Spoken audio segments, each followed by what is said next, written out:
Something has to change because we cannot compete nationally being 30 million behind every year. Offer said, it's not 1 year. We're talking about $30 million compounded year after year after year.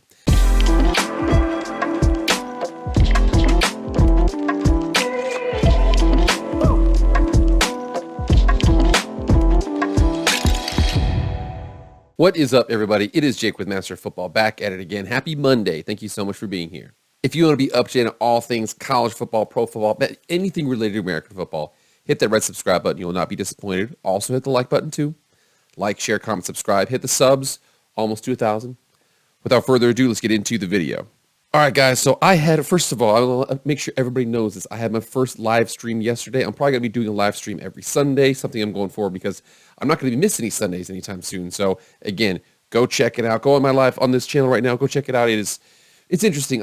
It's a different, vibe. It's a little bit slower. I'm still able to talk the way I want to, but it's interesting. Go check it out. But we were talking about some conference realignment stuff, especially how academic rank kind of factors into it, because not a lot of people here consider academic rank when I talk about, conference integration and things like that.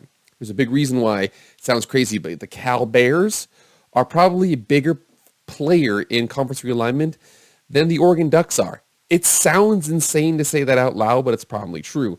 But we're not going to talk about that right now because that was the West Coast we're talking about, a little bit of Pac-12 stuff. Let's go all the way to the East Coast because there's somebody's big man deep in the heart of the South on the Florida Panhandle in the ACC country. That would be the Florida State Seminoles. ESPN.com, Florida State AD says lagging ACC revenue, and I quote, has to change, from Andrea Adelson here. Florida State Athletic Director Michael Offer told his Board of Trustees on Friday that something has to change when it comes to closing the growing revenue gap with other conferences, a sign that one of the biggest brands in the ACC is unhappy with the current structure. If you think about that situation there, the ACC is currently paid about $31 million per school. Florida State, an ACC school, played Florida, an SEC school, played them, beat them, and Florida gets almost twice the money that Florida State does. So they're probably hanging out between Florida and Florida State. They're like, this is some BS, man. Well, we're going to get into that in the future because they got what they paid for, so to say, or they got what they signed for is probably the better analogy. But we continue on. The issue, ACC will fall behind both the SEC and Big Ten in revenue by about $30 million per year when their respective new deals contracts kick in, Big Ten in 2023, SEC in 2024. Something has to change because we cannot compete nationally being 30 million behind every year. Offer said, it's not 1 year. We're talking about $30 million compounded year after year after year. The ACC is locked into its television deal, which with ESPN through 2036, signed in 2016. The length also has all schools tied together with a grant of rights that lasts the length of the contract.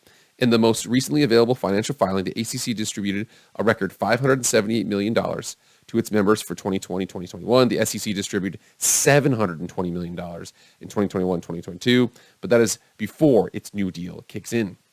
Based on a market valuation that he had commissioned, Offer told board of members on Friday that FSU, and here's where it gets a little crazy because you can see where they're kind of leaning towards. Again, this is one of those situations where when you're the biggest fish in the pond, you can kind of command some things. Listen what they're going to command here.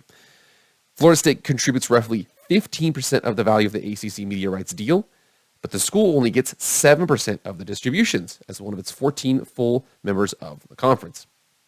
Currently, the ACC distributes its revenues equally among all 14 members. That keyword there that they don't like necessarily is, well, they don't like the number they're getting paid, and they also don't like the equally part. But the conference decided to look at different uneven revenue distribution models after a recent conference realignment had Oklahoma and Texas leave for the SEC, and USC and UCLA joined the Big Ten. There has been speculation that bigger brands in the ACC could be next in line if there is another wave of expansion. Hello, North Carolina and Virginia. The grant of rights is currently keeping the league together because any school that leaves would have to forfeit its media payout and media rights. And again, that's a very important thing here. And I quote my boy Tony Altimore, the deal is so bad that it's good. And we'll get into the complex situation there around that. It says right here, but at some point, that grant of rights could be challenged in court, especially if the revenue gap continues to grow with no relief in sight. That point right there, it's going to be tough where you're going to go to court because you signed a bad deal based on the length of the contract compared to of your friends outside of that contract who are making more money than you. Going to be tough to kind of justify that. But even if they try and justify that, they're not going to be doing it by themselves. Clemson joins Florida State in calling out bad ACC deal. So Clemson follows Florida State lead in wanting wholesale changes to combat the bad ACC deal. Count the Clemson Tigers in as well as a major ACC player who is not loving the conference's current media rights deal. Clemson Athletic Director Graham Neff echoed Florida State Athletic Director Michael Alford's sentiment about how there needs to be wholesale changes potentially crippling media rights deal for the ACC. Alford said that the current revenue distribution is hurting Seminoles' ability to compete nationally. Neff would take it a step forward by saying the wholesale changes are a need. In all candor, I put it as a need. We certainly recognize the investment that we've continued to make as an institution in our community, in athletics, namely in football, which certainly drives a lot of the value that is important from a television and revenue generation standpoint. Is it timed revenue distribution within conferences, or at least the ACC is done differently? Oh, you see where he's kind of leaning there. Yeah, I've been very active in those conversations within the league and continue to expect to take a leadership role in our desire to be part of that changed circumstances urgently. Like Florida State, Clemson would be a tremendous get if they were to join an 18-team SEC or, and again, conference realignment. Big Ten went out to Los Angeles, far away from them. Why wouldn't they add Florida State in Florida, or Florida State in Clemson, or Florida State in Miami? Here's the problem. I think you think that the old rules apply to now, and they don't. Right now, if the Big Ten can grow, the Big Ten is going to grow. I'm telling you right now. It says, what is hurting the ACC the most is the league is locked in with ESPN through 2036.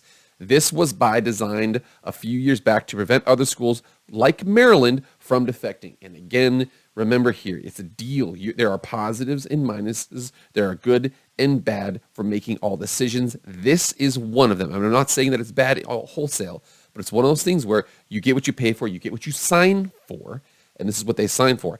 As it turns out, the long-term security at a certain price point almost certainly ensures this league will get lapped. The Big Ten and SEC can renegotiate 2 or more times before the ACC can even go to the market just once. And that is the big point here. We come over here. We actually have a copy of that. And again, this isn't a copy specifically, but it has some of this highlighted out here. In 2016, the ACC extended its grant of rights through 2035, 2036, 20-year deal. You think about it right now. The Big Ten has a 7-year deal. Big 12 has, I think, a 6-year deal. The SEC has a 10-year deal, and that's a long one. And then the ACC is like, we want 20. Remember, Maryland left for the Big Ten, and they're like, screw this. Sign a big old deal. Lock them in. Well, they did. You traded security for, what's the term I want to say here? The ability to make more money.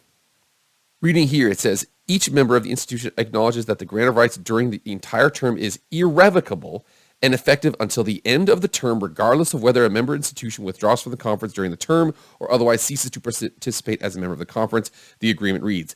That is extremely strongly worded. And again, even if this were to go and be challenged in court, they would have to have the most amazing lawyers to basically say like, oh yeah, well, contract law, this happened in this situation. This was proven to be unjust. Our situation's unjust. See the similarity. You have to do something like that. It'd be very, very difficult to do that. But remember here, this seems like everybody knew what they were signing. They all knew. In other words, the schools not only would lose money if they receive foreign media rights from the ACC, but they'd forfeit any media rights money from the new conference. The agreement applied to the league's current members and accepted members at the time. It also applies to future members who would have to accept the agreement as part of the condition for joining the league. The document says it was required for ESPN to offer additional consideration to the conference.